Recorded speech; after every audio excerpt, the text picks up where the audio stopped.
Mimi kupendwa ni vipi? Sasa wanaume, kwa nini mimi nasemaga sana na wanawake, najaribu kuwaonyesha kwamba sikiliza, huyu mtu wako mwambie namna yako ya language yako ya wewe kupendwa ni ipi. Hiyo kitu inasema kwa sentence moja. Siza. Ngoja kwanza nikuulize swali wewe mdogo wangu. Umesema nikae kimya. Unajua kwa nini umeanza kurukaruka? Ni kwa sababu most of the time wanaume mkipigwa pup. Hatujapigwa. Nakwambia hivi lugha ya kupendwa ni nini? Yaani mwanamke ili kila mtu ana tafsiri yake ya kupendwa. Masudi, mimi kupendwa, tafsiri ya mimi kupendwa. Wewe nenda kanunulie mix upanga. Sasa subiri. Umenielewa? Kwenye nani, kwenye Aunty Sadaka? Na kuna mwingine labda ndugu yangu ni muokote hapo. Ni muokote hapo. Sijadondoka. Sijadondoka. Ngoja basi. Kwa sababu mimi definition ya mimi love kwangu. Mimi kupenda kwangu ni kuhakikisha kwanza na kuhifadhi na kuhami sawa na kuhifadhi na kuhami na aibu na kustiri. Yani sitaki uadhirike, sitaki uumie, sitaki udhurike, sitaki ulale na njaa, sitaki utembee bila kula. Naomba na wanaume wote wanisikilize huko nje. Hiyo ni definition yako Masudi. Hiyo ni definition ya wanaume wote. Hiyo ni definition ya kwenu wanaume. Sasa na mimi kuwalaza na njaa moja tulione ilivyokuwa. Na mimi nakwambia hivi, nipe chakula, niwekee kila kitu, lakini jambo la kwanza natamani uelewe hisia zangu. Mimi sizioni kwa sababu unataka mimi nikusome. I am not a mind reader. Sasa kunipenda mimi ni kujua. Yaani mtihani wako wa wewe kunipenda mimi. Sasa babako hakujui. Mimi nitakujua. Babangu ananijua mimi kama mtoto na wewe unanijua mimi kama mpenzi. Akisa tulipokutana uliongopa. Hisia zako ziko uongo. Aunty Sadaka, hii topic naomba tuitafutie. Sasa uliza swali. Mimi nitaka kuuliza. Mimi natoka nalo kwenye engo ya Biblia. Tunaambiwa ishini nao kwa akili. Nitakufafanulia maana yake nini mdogo wangu. Hata siku za baadaye. Wewe si Aunty Sadaka. Nitakufafanulia. Mimi nitakupa definition yangu. Sawa. Ishini nao kwa akili. Aunty Sadaka, unafikiri kwa nini tumepewa hilo agizo na Mwenyezi Mungu?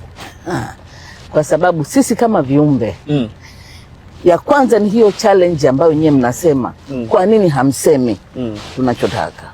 Sawa. Kwa sababu hiyo ni kazi yenu nyie.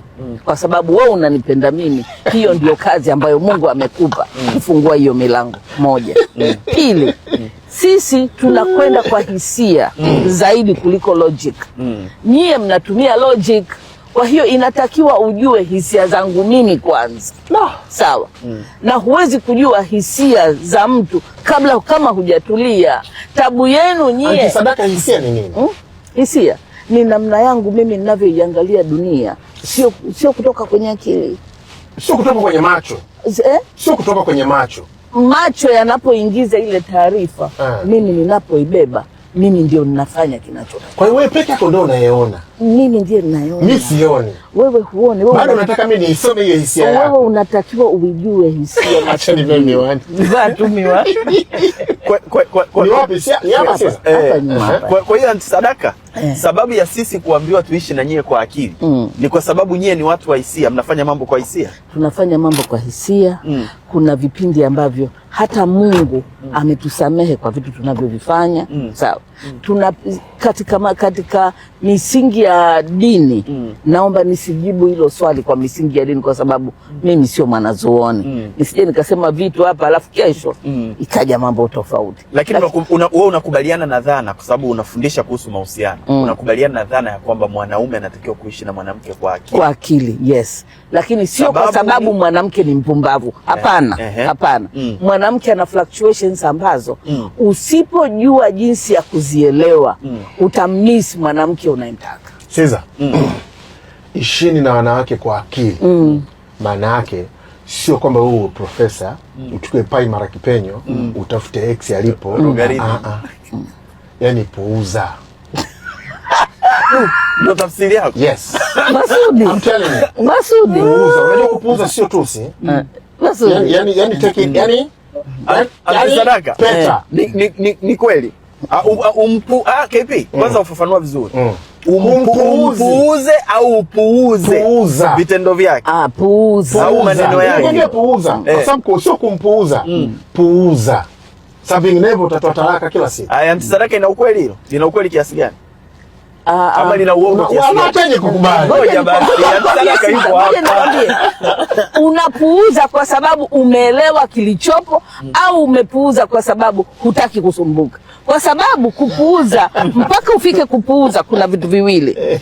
Umechukua muda, umeelewa kilichopo, kwa hiyo umeamua bwana huyu ndo alivyo, asinipe tabu. Sawa. Na kuna mwingine huyu ni mpuuzi tu. Ni kwa umepuuza kwa sababu gani? Yani puuza. Usimpuuze, puuza. Masudi, unapuuza kwa sababu umeelewa kilichopo au unapuuza kwa sababu I don't care. Hata umeelewa, unaelewa na utaelewa tena na tena na tena. Ndio maana unaambiwa. Kwa hiyo ishi nao kwa akili, maana yake puuza. Ishi nao kwa akili, maana yake ni kwamba elewa kilichopo. Alafu puuza. Swali ambalo nilikuwa nataka kumuuliza Aunty Sadaka. Najua unazungumza na wanawake wengi sana. Kuhusiana na masuala ya mahusiano, ndoa na mambo kama hayo.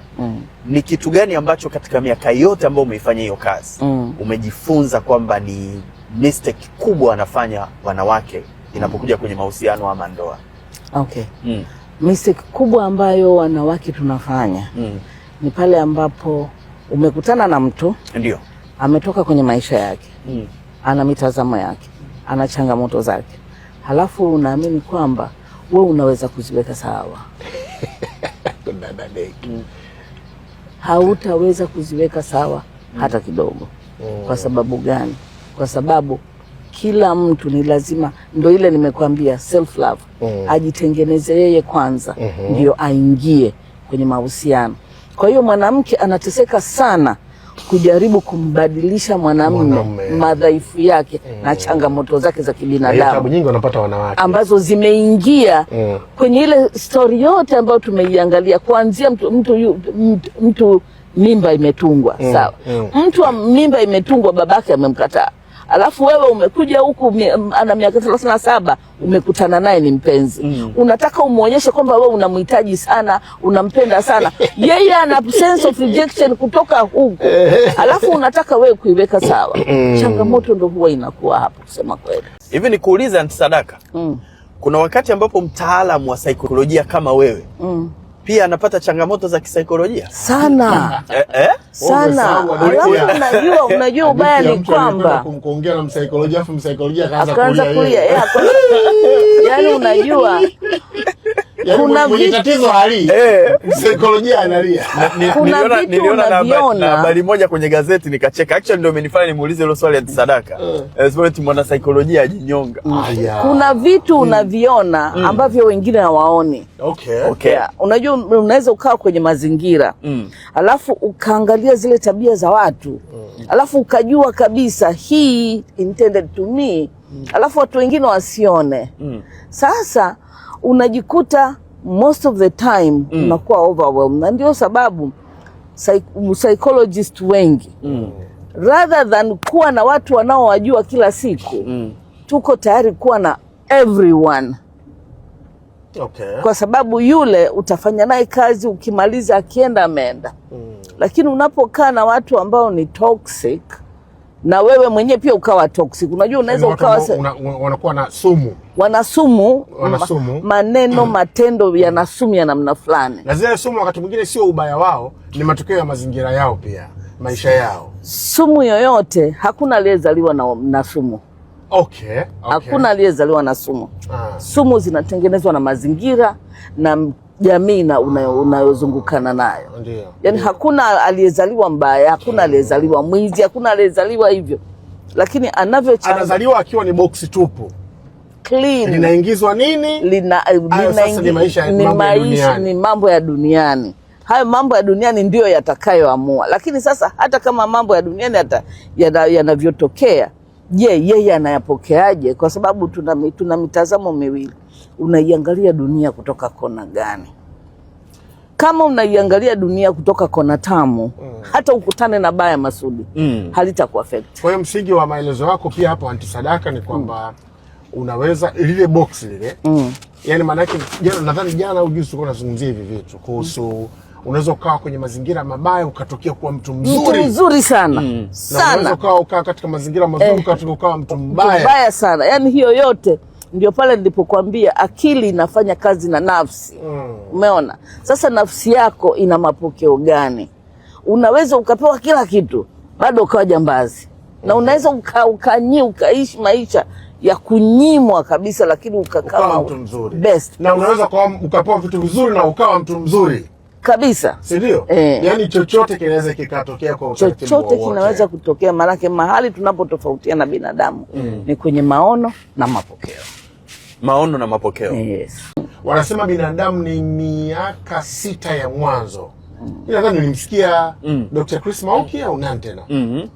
Hawa wanasema kuna vitu, yani box lile ndani ya muda fulani ndio msingi. Ndio msingi. Kwa sababu gani? Kwa sababu tunaangalia psychosocial development. Psychosocial, yani saikolojia na jamii ndio inayotutengeneza sisi. Na msingi wake huwa unaanza tangu tumezaliwa mpaka mwaka 1.5. Kuna kitu kinatokea hapo.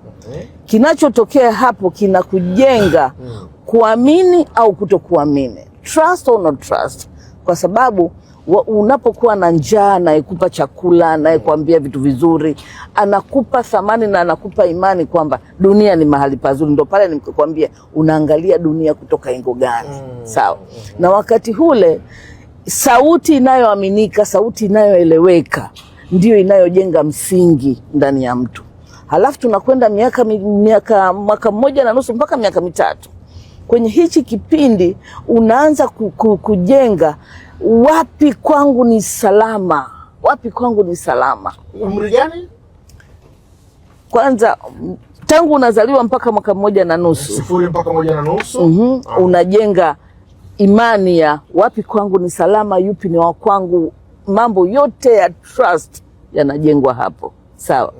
Unapoingia tangu mwaka 1.5 mpaka 3, unaingia kwenye kipindi cha trust, kipindi cha industrious. Hichi ndio kipindi ambapo self esteem inatengenezwa, thamani na value ya maisha yako, ya ubinadamu wako.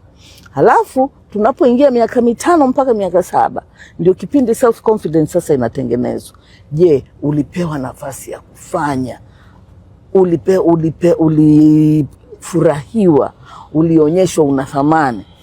Ukitoka miaka hiyo 6, 7 mpaka miaka 11 ndio kipindi ambacho unatengeneza competence ndani yako. Majukumu yangu yakoje? Ushindani. Ukitoka hapo mpaka miaka 14 unaanza kutafuta mimi nani. Ndio yani yale yote uliyoyabeba. Unajitafuta. Yale yote uliyoyabeba sasa ndio unatengeneza identity yako. Kwa hiyo maisha ya msingi ni mwaka hiyo 1 mpaka miaka 6. Halafu yanakwenda yanaongezewa mpaka miaka 11, 12. Mpaka mwaka 12 hujamjenga vizuri mtoto wako. Umeshatengeneza bomba. Moja tu dogo sasa nilichomekea hapo. Twende kazi. Mpaka unafika 14, mtoto anafika 14, anaanza kujitafuta. Inayofanya kazi ni nguvu ya nje au ya ndani yake? Yaani ni yeye ndo anaichukua au watu wana kazi ya kumpa au vyote viwili? Kwanza ile ya kwanza kabisa nakwambia ya kujenga trust. Ile iko very instinctual. Yaani ile ni kazi ya Mungu zaidi. Sawa. Lakini pale analishwa na wale wanaomzunguka. Akisikia njaa anapewa chakula, anajua yes, najaliwa. Akikojoa anabadilishwa nguo. Mtu akimsemesha anamsemesha kwa kumbembeleza. Anapewa maziwa, anajua thamani. Na tangu mimba inatungwa, the sense ya napendwa usipendwe pia inaingia. The rejection, anaongelewa namna gani? Tumboni. Pale ndio msingi. Pale ndio msingi. Kwa hiyo mpaka inapokuja kufika mwaka 1.5, miaka 3, mtoto anabeba zaidi kutoka nje. Hana uwezo wa kupembua. Okay. Anapofika sasa pale kile kipindi cha kujenga self esteem sasa